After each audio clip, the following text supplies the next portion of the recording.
Hello students, this is your English teacher DSR. Welcome back to one more video session with me. And this video is titled Week 2 and this is for class 9th. The subject is English. The exercises given in this video are pertain to reading comprehension exercises. Well, I have given you 3 different exercises in this video. All the 3 reading comprehension exercises are extracted from the video lessons that are already discussed in the previous weeks through DD Thagri TV lessons. Well, instruction number 1 for all the students is read the instructions for any of the exercises given before you take up the exercise. Here as well in the slide you can observe before the paragraph on top of the page there are 3 red lines which is instruction for this particular exercise.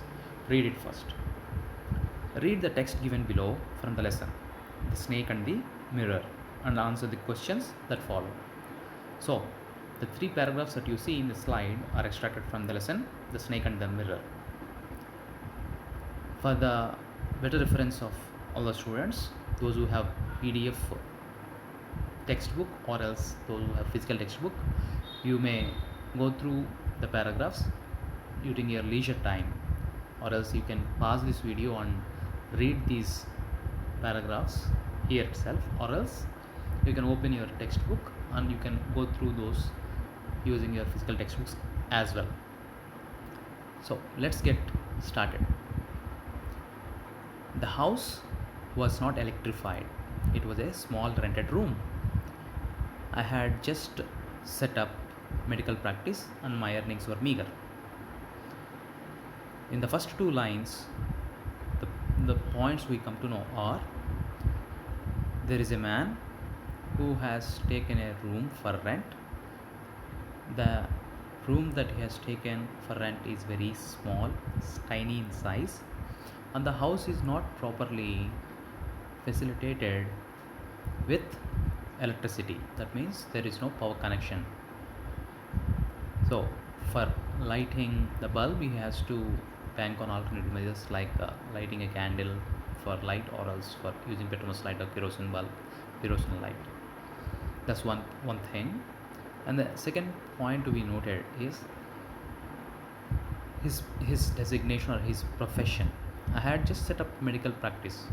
Who does this medical practice? The one who is a doctor by profession does this. So who is this person discussed in this particular paragraph? He must be a doctor. And another important point is, and my earnings were meager. Here earnings means income. What is the meaning of the word MEAGRE, meager?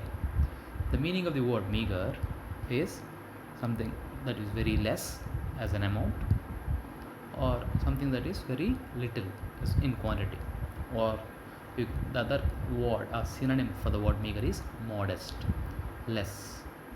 Well, let's progress.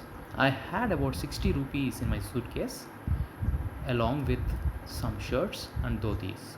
I also possessed one solitary black coat which I was then wearing. So the person who is by profession doctor, who set up his medical practice, is not rich. He has very little amount of money, 60 rupees with him, and very few belongings. Those are also his say dresses. Well, let's go to the second paragraph. I took off my black coat, white shirt, and not so white vest and hung them up. Well, here in the second paragraph, the second word in the first line, took off, is a phrasal verb. What is the meaning of the word took off? The meaning of the word took off is remove. So I took off my black coat means I removed my black coat. So he said, I removed my black coat, I removed my white shirt, but not so white vest. VEST, vest. What does vest mean? In our colloquial language, vest is banyan. The boys wear it, men wear it. It's called vest. Well, and there is a hanger kind of thing, and he hung those coat and shirt to the hanger. And then I opened the two windows in the room. How many windows are there in the room? There are two windows. What kind of room was that? That was very small room. It was an outer room with one wall facing the open yard.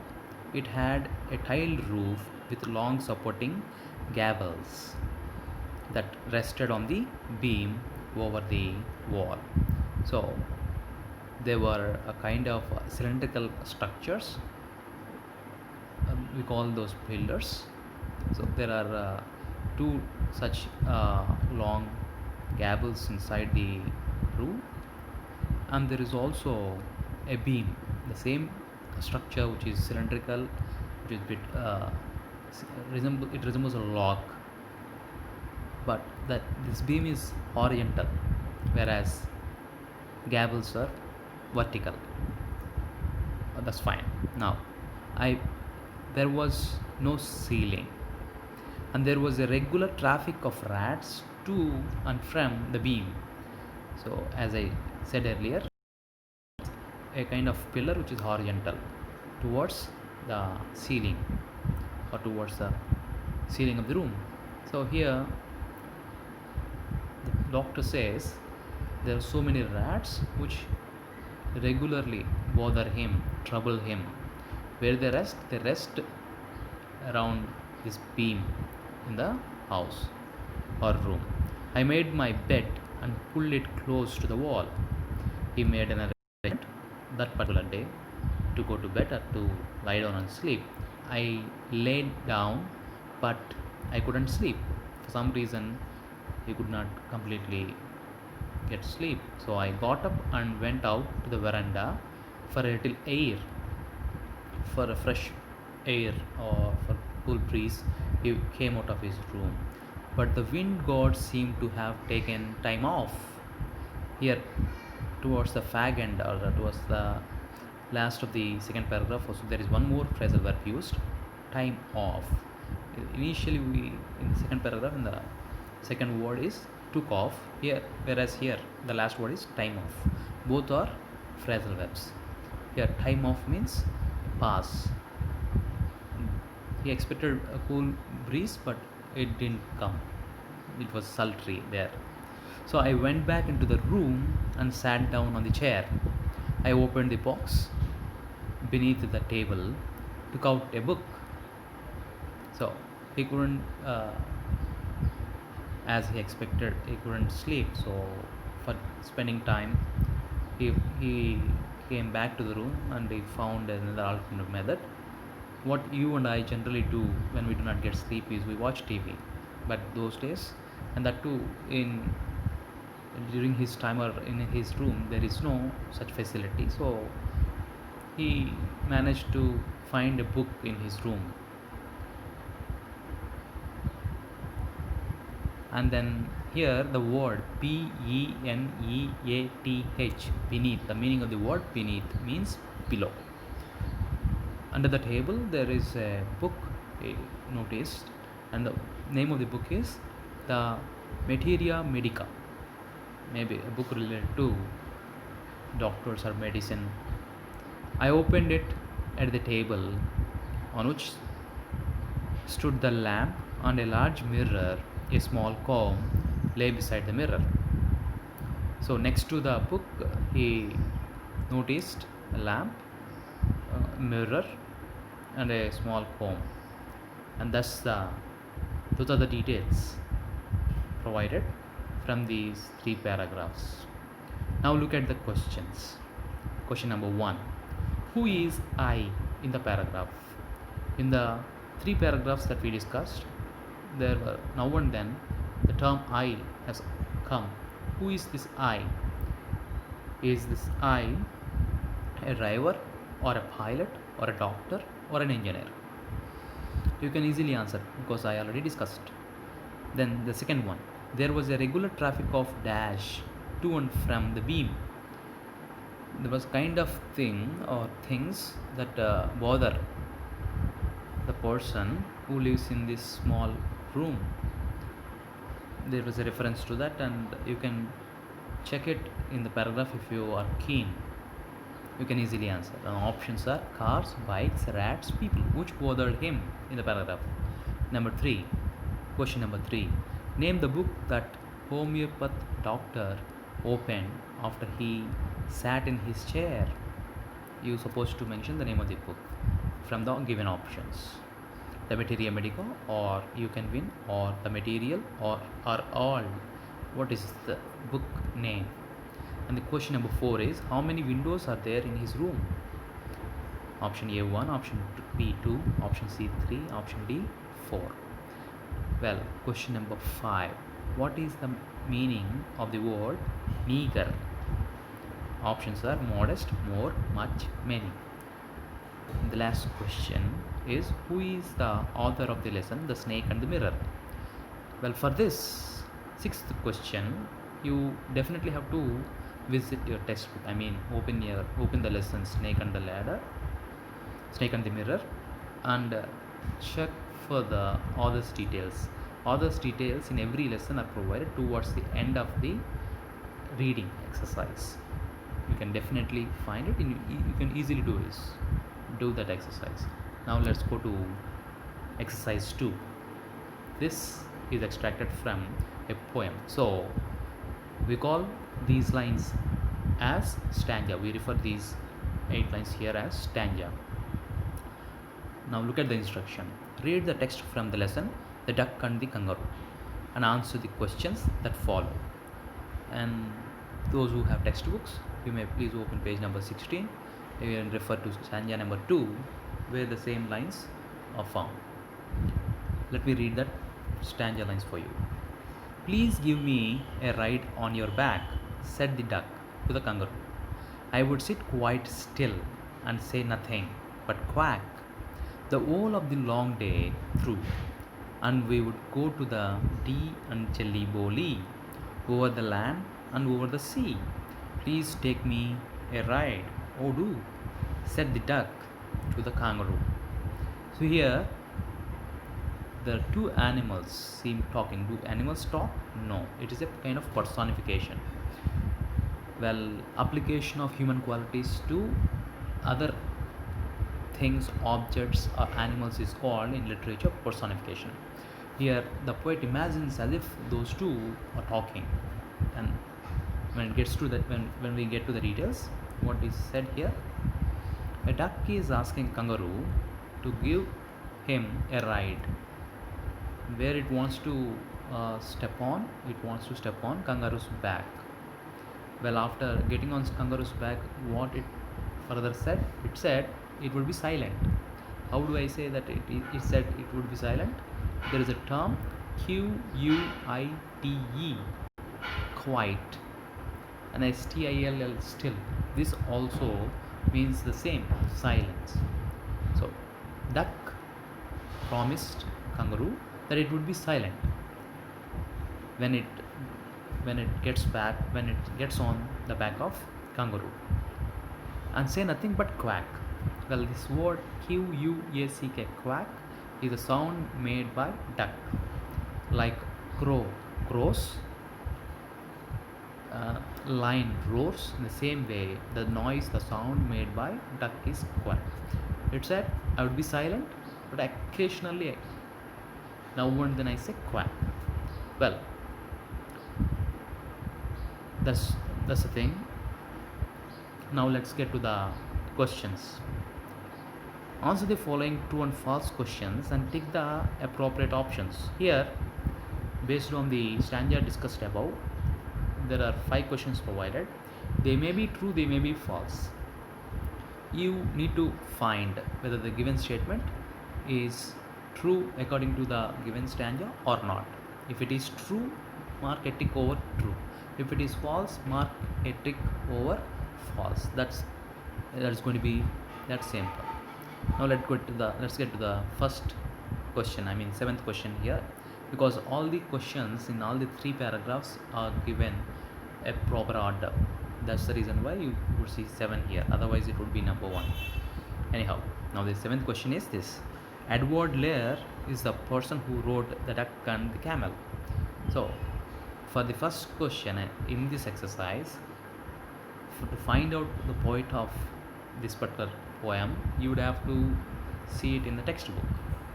Towards the end of the main stanzas, you'll know you'll be given by date of the poet. So visit the textbook, open page number 16 and go further. You'll find it maybe around 17 page or 18 page the details of the poet. If it is Edward Lear, the answer will be true. If it is not Edward Lear, the answer will be false. Find out. The next one. Kangaroo asked duck to give him a lift on its back. Who asked? Is it kangaroo asked? If kangaroo asked duck, then the answer is true.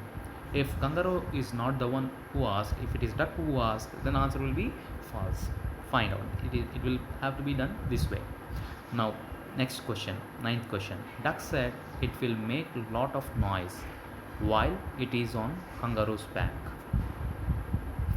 I repeat the question. Duck said it will make a lot of noise while it is on kangaroo's back.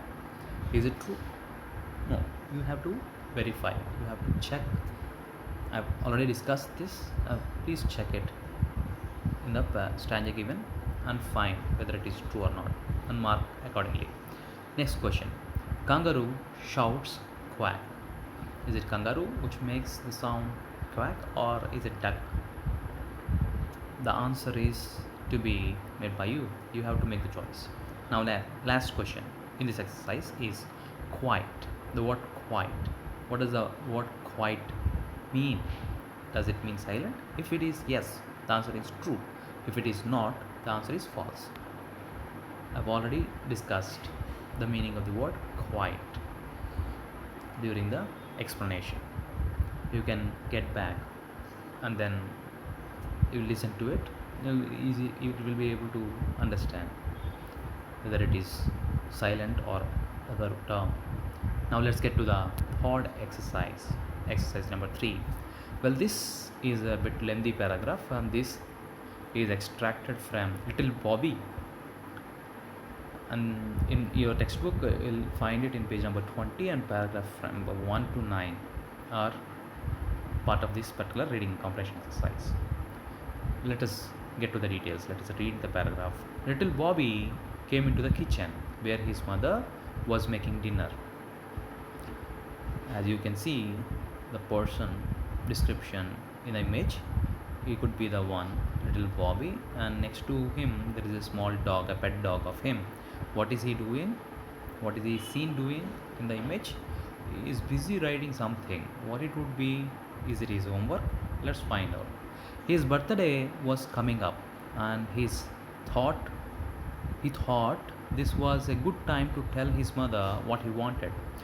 Generally, you or anyone, people of your age, expect some kind of gift. Whatever they desire, they go and ask their dad, mom. Similarly, here in the story, Bobby wants to accomplish or get the thing that he desired. There's something in his mind what he would like to get as a birthday present. So he wanted to ask his mother. So he went to his mother. Where was his mother? His mother was in kitchen. What she was doing? His mother was doing. She was preparing lunch. She was preparing dinner. Mom, I want a bike for my birthday. Oh my God! Look what this boy has asked. He has asked a bike, as if he has asked for a cake. Anyhow, little Bobby was a bit of a troublemaker. Troublemaker? The term, what does it refer to? Troublemaker is a one who always creates problems, who always invites problems rather, who does all the nonsense, who does kind of mischief and fights with others kind of thing is referred with the term troublemaker. By the way, are there any troublemakers in your home? Are you a troublemaker? No, you shouldn't be. Well, let's proceed. He had gotten into trouble at school and at home. So, with the kind of attitude that he has, he always gets into problem anywhere he goes. So, he was a troublemaker at school, he was a troublemaker at home. Bobby's mother asked him if he thought he deserved it. After listening to the boy's wish, Bobby's wish, mother said, "Do you really deserve what you are asking for?" Deserve, the meaning of the word deserve means eligible. Are, are you a really worthy one to get what you are asking for? Then the boy, little boy Bobby said, "Of course, thought he did." That's the general psychology of anybody. When they ask, they feel completely that they deserve for it. Well, Bobby's mother wanted Bobby to reflect on his behavior over the last year and said, "Go to your room, Bobby, and think about how you have behaved this year. Then write a letter to God and tell Him why you deserve a bike for your birthday." So, Bobby's mother asked, "You try to introspect. Ask yourself." The word introspect means asking oneself. You ask yourself and find out whether you really deserve it or not. In case if you feel that you deserve, you write a letter to God, the Almighty above, stating why you are eligible and why you feel that you are eligible. You should describe all that and you should write a letter to God. So now that we understand what this little Bobby in the picture is doing, he must be writing a letter to God for describing why he feel that he deserves to get a bike. Well, last paragraph. Little Bobby stumped up the steps to his room. In a vehement fashion, in an angry way, a kind of disturbed mood, with heavy foot, he went upstairs. And Jesse is this name of a god? His pet dog? No, Jesse is the Bobby's pet dog. You can see it in the image. Jesse, the pet dog, followed him. Bobby thought for some time and sat down to write a letter to God. Jesse sat beside him and started watching what Bobby was doing. So that's the paragraph number 3 for you. I think the important points are already elaborated when I explained the content. Now look at the questions. Who is the author of the story Little Bobby? So for this also you have to check it in the textbook, find out, it is easy. What kind of boy was Little Bobby in the story? What kind of a boy? Was he a soft boy, soft natured, gentle, or was he a troublemaker? What kind of boy was he? What did little Bobby ask his mother as birthday present? Did Bobby ask for gold? Did Bobby ask for another pet dog? Did Bobby ask for any vehicle? Find out. It is easy to trace. Who is Jesse in the story? And the last question is, how many letters in total till Bobby wrote to accomplish the bike he wanted? This number of letters is also referred in the story. So please do go to textbook, open page number 20, a page before, a page after, you'll get the details of what is asked here. So that's the last slide. Thank you so much for watching till now. And students, remember, this is the entire week's assignment from my end. Do spend time. You have time till Saturday. Watch the video again and again. I don't think you don't spend too much time to write answers. This will be easy. Write answers. Don't forget to keep the heading when you write answers, and do categorically mention your answers exercise wise. First you keep the heading, week 2 English reading comprehension exercise, and then exercise 1, mention the questions and write the answers. Exercise number 2, write the questions and then mention the answers. Similarly for exercise 3. And don't forget to write your name on top of the page along with your class, your school name. Well, that's it for now. Thank you.